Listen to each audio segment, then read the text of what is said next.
அன்பு சொந்தங்கள் அனைவருக்கும் வணக்கம். எல்லாம் நன்மைக்கே. நல்லதையே நினைங்க, நல்லதையே செய்யுங்க. உங்களுக்கும் எல்லாமே நன்மைகளாக வந்து சேருங்க. மங்களகரமான தக்ஷணாயன காலம் விசுவாவசு வருடம் ஆவணி மாதம் 23ஆம் தேதி, அதாவது 8/9/2025 ஆண்டு செப்டம்பர் மாதம் திங்கட்கிழமை. இந்த நன்னாளை பொறுத்த வரைக்கும் சிம்ம ராசி அன்பு சொந்தங்களுக்கு சாதகம் பாதகம், செய்ய வேண்டியது செய்யக்கூடாதது, எந்த தெய்வத்தை வழிபாடு செய்யணும், எப்படி வழிபாடு செய்யணும், எல்லாத்தையும் தெளிவா தெரிஞ்சுப்போம். இதோட நாளைய தினம் இன்றைய இரவுல சந்திரகிரகணம் முடியுது. காலை நேரத்துல உடைய வழிபாடு எப்படி இருக்கணும்? பொதுவாகவே வந்து திங்கக்கிழமை அப்படின்னாக்க சிவன் வழிபாடு, அதாவது சோமவாரம் ஸ்டார்டிங்னு சொல்லுவோம். அதாவது சந்திர கிரகணம், சந்திர பகவானுக்கு உரிய நாளான திங்கக்கிழமையில உங்களுடைய வழிபாடு எப்படி இருக்கணும், எந்த தெய்வத்தை போய் கெட்டியா காலை பிடிச்சிக்கணும், ஓகேங்களா? அதை தான் தெளிவாக பார்க்க போறோம். பொதுவாகவே சந்திரனுடைய அமைப்புங்கிறது ஜாதக ரீதியா ரொம்ப ரொம்ப ரொம்ப முக்கியங்க. ஒரு மனுஷனுடைய மனசு வந்து தெளிவா இருந்தா மட்டும்தான் ஒருவேளை சாப்பாடு நிம்மதியா சாப்பிட முடியும், 10 ரூபாய் சம்பாதிக்க முடியும், உறவுகள் கிட்ட ஒரு வலுவு இருக்கும். ஆனா அவர் மட்டும் சரியா இல்லை அப்படின்னா மொத்தமும் முடிஞ்சு.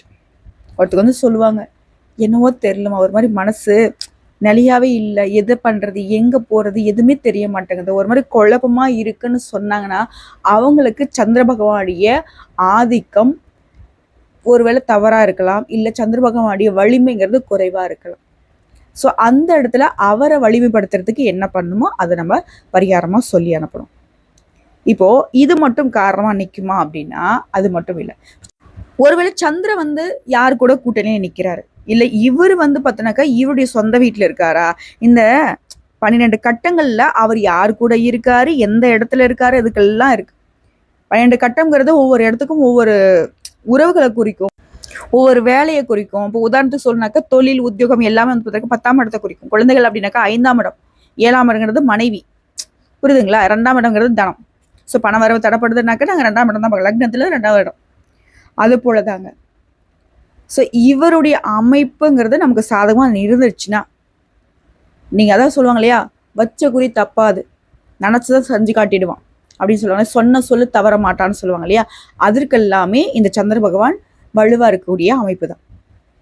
ஸோ அந்த வகையில நம்ம ஜாதக ரீதியா பார்க்குறவங்களுக்கு ஓகே, பார்க்காதவங்களுக்கு நான் என்ன சொல்றேன்னாக்கா அவர் வலிமையா இருந்தாலே சரி, இல்லாட்டியும் சரி. அது பொதுவாக நம்மள மாதிரி இருக்கிற மனுஷ மக்கள் என்ன சொல்லுவோம்னாக்கா, ரொம்ப ஒரு இக்கட்டான சூழ்நிலை உசுறு போகக்கூடிய நிலைமையில எது தப்பிச்சிட்டோன்னு வச்சுக்கோங்க, பா எந்த தெய்வம் புண்ணியமோ தெரியல சாமி, எந்த தெய்வம் எனக்கு காப்பாச்சு தெரியல, நல்ல வேலை தப்பிச்சேன்னு சொல்லுவாங்க இல்லையா, அது போலதான் தெரிஞ்சோ தெரியாமலோ நம்ம ஜாதகத்துல வந்துட்டு எந்தெந்த கிரகங்கள் எங்கெங்க இருக்காங்கிறத ஜோதிட ரீதியா நீங்க கொண்டு கொடுத்து பார்த்துட்டீங்கன்னாக்கா பரவாயில்ல. பார்க்காதவங்க பாமர மக்களுக்கும் ஒரு சில விஷயங்கள் வந்துட்டு தெரியாத வகையில இருக்கும் இல்லையா, அது சரி கட்டுறதுக்கான ஒரு வழி. இப்போ இயல்பாவே சந்திர பகவானுக்கு உரிய நாளான அந்த திங்கக்கிழமையில சிவனை வழிபாடு செய்யணும். நவகிரகளை விட்டுக்கூடிய சந்திர பகவானை வழிபாடு செய்யறது சிறப்பு. இப்போ சந்திர கிரகணம் முடிஞ்சிருக்கு. ஸோ அந்த கிரகணத்துடைய பாதிப்பு நமக்கு வரக்கூடாதுன்ற பட்சத்துல இன்னைக்கு நம்ம என்ன பண்ணணும்? ஆனா எல்லாத்துக்கும் மேல ஒரு சிம்பிளா ஒரு வழி சொல்லட்டுமா? மற்ற ராசிகளுக்கு பாதிப்பு உண்டு, ஆனா சிம்ம ராசிகளுக்கு பாதிப்பு கிடையாது. ஏன்னா நீங்க தான் பிரகாசமான கிரகமாச்சு, அவர் தான் உங்களுக்கு அதிபதி. சூரிய பகவான் தானே அதிபதி. சூரிய பகவான்கிட்ட இருந்து வெளிச்சத்தை பெறக்கூடியவர் தான் சந்திர பகவான். ஸோ இவர் வந்து சந்திர கிரகணம் பிடிச்சாலும் உங்களுடைய அமைப்புக்கு உங்களுடைய ராசிக்கு பாதிப்பு இல்லை, சொல்லப்போனா குறைவுன்னு வச்சுக்கோங்க, ஓகேங்களா? ஸோ அந்த வகையில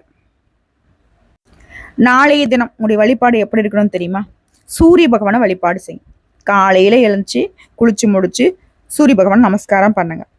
இல்லம்மா இன்னும் தெளிவா சொல்ல அப்படின்னா, காலையில ஏஞ்சிக்கோங்க, சுத்தம் குளிச்சுட்டு வீடெல்லாம் சுத்தம் பண்ணிட்டு, ஓகேங்களா? வீட்டுல வந்து ஏதோ புனித நீர் வச்சிருந்தா தெளிச்சு விடுங்க. அது இல்லாத பட்சத்துல துளசி நீர் வந்து வீடு முழுக்க தெளிச்சு விடுங்க. இதோட நேரா போய் பிள்ளையாருக்கு அவருக்கு வந்து தண்ணி ஊத்தி அவருக்கு அருகம்புல் சாற்றி வழிபாடு செஞ்சுட்டு வாங்க. அது பெரும் புண்ணியம். ஏதாவது கிரக தோஷங்கள் இருந்தாலும் அதை நீக்குவது வந்து பிள்ளையரால சாத்தியமான விஷயம். இதோட சிவபெருமான வழிபாடு செய்யறது சிறப்பு, விஷ்ணு பெருமாளை வழிபாடு செய்யறது சிறப்பு. ஸோ இந்த 3 தெய்வங்களுடைய வழிபாடு இன்னைக்கு உங்களுக்கு பலம் சேர்க்கும், பலன் கொடுக்கும். புரிஞ்சுதுங்களா? சந்திர கிரகணமா இருந்தாலும் சரி, இன்னைக்கு திங்கக்கிழமைன்னு சொல்லி நீங்க கேட்டாலும் சரி, சிம்ம ராசிகாரர்கள் இன்னைக்கு இந்த 3 தெய்வங்களை வழிபாடு செய்யலாம். இதோட உங்களுடைய அதிபதிய வழிபாடு செய்யறது சிறப்பு. சூரிய பகவானை காலையில நமஸ்காரம் பண்ணிடுங்க, ஓகேவா? இதை அடுத்து இந்த நாளிற்கான பலன்களை பார்க்கலாம். சிம்ம ராசிக்கு இந்த நாள் எப்படி தெரியுமா இருக்குங்க? எந்த ஒரு பாதிப்பும் இல்லாத நல்ல நாள். முதல்ல தொழில் ரீதியை பார்த்துருவோமா. உங்களுக்கான வேலைப்பளுங்கிறது கொஞ்சம் இருக்கும். ஆனா உங்களுக்கு தலைமை பொறுப்பு கிடைக்கும். பெரிய பிரச்சனைகள் எல்லாமே ஒரு முடிவுக்கு வரும். ஒரு கம்பெனிலே வேலை பார்க்குறீங்க, ஒரு ஃபேக்ட்ரி, ஏதாவது ஒரு இடத்துல வேலை செய்றீங்க இல்லையா, உங்களுடைய திறமைகள் மதிக்கப்படும். உங்களுக்கு திறமைக்கான அங்கீகாரம் கிடைக்கும். புதிய ரெஸ்பான்சிபிலிட்டி, அதாவது தலைமை பண்பு கொடுப்பாங்க, பொறுப்புகள் கொடுப்பாங்க. மாற்றத்தை எதிர்பார்த்தவங்களுக்கு இன்னைக்கு ஒரு மாற்றத்திற்கு ஏற்றம் தரக்கூடிய நாள்னு சொல்லலாம். இதுல உத்தியோக ரீதியான பலன்கள். சனி 8ஆம் வீட்டுல இருக்காரு. சின்ன சின்ன சோதனைகள் வரும். ஆனா எந்த ஒரு விஷயமே அவசரமா முடிவெடுக்கூடாது. நிறுத்தி நிதானிச்சு முடிவு எடுத்துட்டீங்கன்னா, சனி பகவான் 8ஆம் இடத்துல இருந்தா என்ன, எங்க இருந்தா என்ன, உயர்வுக்கான வாய்ப்பு உங்களுக்கு உண்டு. அதே போல மேல் அதிகாரிகள் உங்களை மதிச்சு நடந்துப்பாங்க. உங்ககிட்ட சில ஆலோசனை கேட்பாங்க. உங்களுடைய வேலைக்கு மதிப்பு மரியாதை கூடும். இதுல ஆண்களுக்கான பலன்கள் கேட்டீங்கன்னாக்க, தன்னம்பிக்கை தைரியம் அதிகரிக்கக்கூடிய நாள், முடிவெடுக்கக்கூடிய சக்தி அதிகமாகுது, வெளிநாட்டு வாய்ப்புகள் கிடைக்கும், பயணங்கள் குறித்து நல்ல செய்திகள் வரும், பணவரவே திருப்திகரமா இருக்கு. அடுத்து பெண்களை பொறுத்த வரைக்கும் மன அமைதி கிடைக்கும். குடும்பத்துல உங்களுடைய ஆலோசனைகள் மதிப்பு கிடைக்கும். குறிப்பா நிதி ரீதியா, அதாவது பணம் சம்மந்தப்பட்ட விஷயங்கள்ல கவனமா இருக்கணுங்க. அதாவது குடும்ப வாழ்க்கையை பொறுத்த வரைக்கும் சின்ன கருத்து வேறுபாடு போகும். ஆனா அது பேசி சரி பண்ணிடலாம். மற்றபடி குடும்பத்துல சந்தோஷ குறைவில்லை, அமைதி குறைவில்லை, நல்லாதான் இருக்கு. குடும்பத்துடைய வளர்ச்சிக்கு இன்னைக்கு வழி உண்டு. இதே போல ஏதாவது உங்களுக்கு வேலை சம்மந்தமா இல்ல ஏதாவது ஒரு விஷயத்துக்கு ஆலோசனை தேவைப்படுதுனாக்கா உங்க வீட்டு பெரியவங்க கிட்ட ஆலோசனை கேட்டு நடந்துக்கிறது நல்லது. அதே போல பணவரவு, குரு 11ஆம் வீட்டுல இருக்கிறதுனால பணவரவு நிலையா இருக்கும். போதுமான பணம் கையில இருக்கும். பழைய கடன் பிரச்சனைகள் கூட இன்னைக்கு குறையறதுக்கு வாய்ப்பு இருக்கு. முயற்சி பண்ணுங்க, நல்ல நேரம். அதே போல நட்பு வட்டாரம் உங்களை மதிச்சு நடந்துப்பாங்க. நண்பர்கள்லாம் உங்ககிட்ட உதவி கிட்ட நிற்பாங்க. ஆனா புதுசா யார்கிட்ட பழகுறீங்க அப்படின்னாக்கா கவனமா பழகணும். இப்போ நல்லா பழகினவங்களே, பல வருஷம் தெரிஞ்சவங்களே நமக்கு பதம் பார்த்துடுறாங்க. ஓகேங்களா, நிறைய துரோகங்கள் பண்ணிடுறாங்க, சர்வசாதாரணமா பண்ணிடுறாங்க. இன்னொரு நாளைக்கு நம்ம அவங்க முகத்துல எப்படி முழிப்போம். அதாவது கொஞ்சம் கூட நன்றியே இல்லாம அந்த விசுவாசம், அந்த என்ன சொல்லுவாங்க, ஒரு உறுத்தலே இல்லாத ஒரு துரோகம்லாம் அசால்ட்டா பண்ணிட்டு போயிடுறாங்க. ஸோ அப்படி இருக்கிற பட்சத்துல இன்னைக்கு சிம்ம ராசிக்காரங்க, ஆண்களா இருங்க பெண்களா இருங்க, யாரையும் நம்பிடாதீங்க. தயவு செஞ்சு சொல்றேன். பண விஷயத்துல ரொம்ப கராரா இருந்துக்கோங்க. புதுசா ஒரு உறவு வருது, தெரிஞ்ச மாதிரி இருக்காங்க, நல்லா பேசுறாங்க, நல்லா பழகுறாங்க, நம்மளுடைய பர்சனல் விஷயம்லாம் பகிர்ந்துக்கலாம், அதை மட்டும் தயவு செஞ்சு பண்ணிடாதீங்க.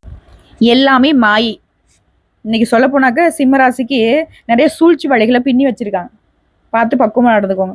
சொந்த பந்தங்கள், சொந்த உடன்பிறப்புகள், சகோதரன் சகோதரி கிட்ட உறவு மேம்படுது. உறவுக்காரங்கிட்ட இருந்து நல்ல செய்திகள் வரும். பெற்றோர்கிட்ட ஆதரவு இருக்கு. பெற்றோருடைய முழு ஆசீர்வாதம் கிடைக்கும்.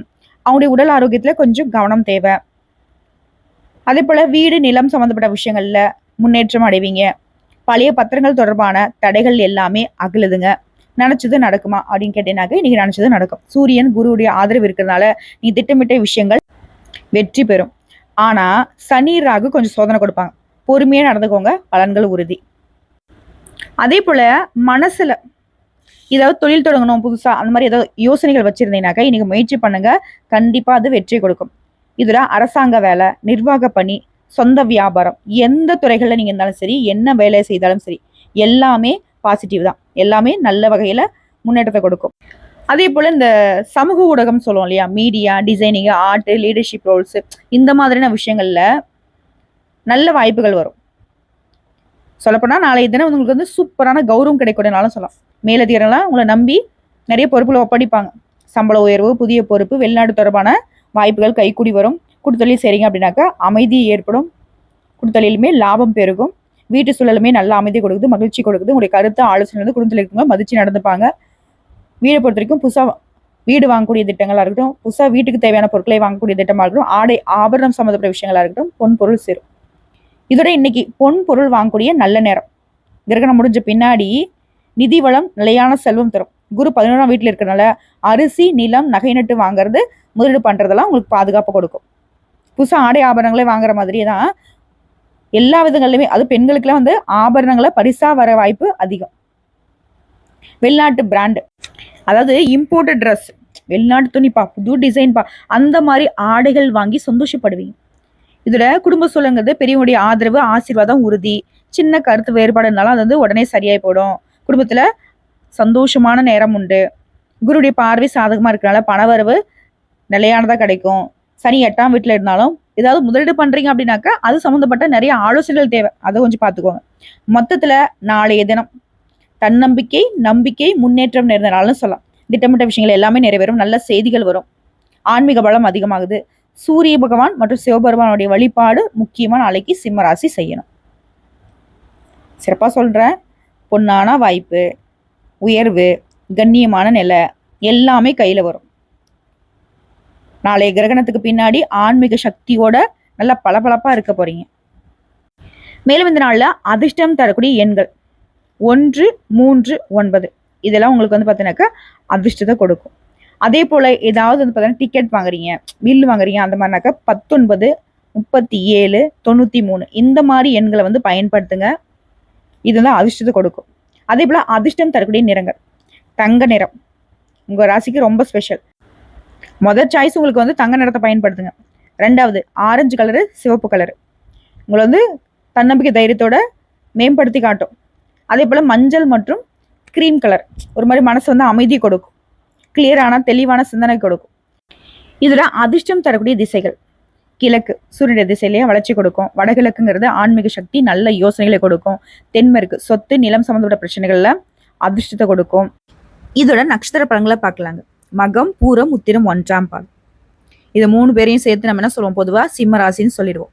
இதுல முதல்ல இருக்கக்கூடிய மகா நட்சத்திரம் மனசு லைட்டா இருக்குங்க. வேலை செய்யக்கூடிய இடங்கள்ல மதிப்பு மரியாதை அதிகமாகும். குடும்பத்துல பெரியவனுடைய ஆதரவு கிடைக்கும். பணவரவு நல்ல நிலையில இருக்கு. உங்களுக்கு தேவையான பணம் கையில இருக்கும். உடல் நலத்துல மட்டும் கொஞ்சம் சின்ன சின்ன சோர்வு ஏற்படும். அதனால ஆரோக்கியத்துல கவனம் தேவை. அடுத்து பூர நட்சத்திரம் புதிய வாய்ப்புகள் கிடைக்கக்கூடிய நாள். பணம் லாபம் அதிகரிக்கக்கூடிய வாய்ப்பு இருக்கு. நண்பர்கள் மற்றும் உறவுக்காரங்க உங்களை மதிச்சு நடந்துப்பாங்க. வியாபாரத்துல புதிய ஒப்பந்தங்கள் கிடைக்கும். வியாபாரம் நல்ல வளர்ச்சி பெறும். நல்ல நாள்னு சொல்லலாம். ஆன்மீக வழிபாடுமே நல்ல பலனை கொடுக்கும். அடுத்த உத்திர நட்சத்திரம் 1ஆம் பாதம். புதிய யோசனைகள் வெற்றி பெறக்கூடிய நாள். மன அமைதி கிடைக்கும். குடும்ப பாசம் கூடும். வேலை பார்க்கக்கூடிய இடங்கள்ல பாராட்டு வரும். சின்ன சின்ன பயணங்கள் போயிட்டு வருவீங்க. சொத்து முதலீடு விஷயங்கள்ல நல்ல செய்திகள் கிடைக்கும். சுருக்கமா சொன்னாக்க 3 நட்சத்திரத்துக்குமே நாளைய நாள் வந்து பார்த்தீங்கன்னாக்கா பாசிட்டிவான நாள் தான். கிரகணம் பின்னாடி ஆன்மீக வழிபாடு பண்ணுங்க, மந்திரம் சொல்லுங்க, கோயிலுக்கு போயிட்டு வாங்க, மனசு தெளிவாகும், நிறைய வாய்ப்புகள் கிடைக்கும். ஸோ ஒட்டுமொத்தமாக அதனால் சிறப்பை சேர்க்கக்கூடிய நாள். இன்னும் சிந்தனையை வந்து மேம்படுத்திக்கிட்டீங்க, இன்னும் அதிகமான திட்டமிடுதலோட உங்களுடைய மைண்டை வந்து ஒருநிலைப்படுத்திட்டீங்க அப்படின்னா நினச்சது எல்லாமே அதிர்ஷ்டகரமாக முடியும். ஸோ ஒட்டுமொத்தமாக அதனால் மார்க் அடிப்படையில் 100க்கு 100% சாதகமாக தான் இருக்குது. ஒரு சில விஷயங்களில் கவனமாக இருந்துக்கோங்க. மேலும் இந்த நாள் போலவே இனி வரக்கூடிய நாட்களுமே சிறப்பான நாளாக அமையட்டுங்க. தெய்வ அனுகூலம் பரிபூர்ணமாக கிடைக்கட்டும். இதுவரை எப்பவும் போல தான் உங்களுக்கான ரெக்வஸ்ட் தான். உங்களுக்காக நாங்கள் வேண்டிக்கணும். உங்களுடைய கஷ்டங்கள் தீர யாராவது ஒருத்தங்க உங்களுக்கு துணையாக நிற்கணும்னு நினைக்கிறீங்களா? ஒரு ராசி, நட்சத்திரம், பெயர், ஊர் மற்றும் ஒரு குலதெய்வம். உங்களுடைய வேண்டுதல் என்ன? எந்த வேண்டுதல் சீக்கிரமாக நிறைவேறணும்? வீடு கட்டணுமா, வேலை கிடைக்கணுமா, கல்யாணம் நடக்கணுமா, இல்லை குழந்தை பாக்கியம் கிடைக்கணுமா, இல்லை தொழில் நல்லா வளர்ச்சி பெறணுமா, கடன் குறையணுமா, இந்த மாதிரி எந்த வேண்டுதலாக நினைச்சிருங்க கமெண்ட் பாக்ஸில் பதிவிடுங்க. உங்களுக்காக நாங்கள் அனுதினமும் செய்யக்கூடிய பூஜைகளில் சிறப்பான வழிபாடை வச்சிருவோம். உங்களுடைய குலதெய்வத்துக்கும் சேர்த்து பூஜைகள் செய்திருவோம். நல்லதே நடக்கட்டும்.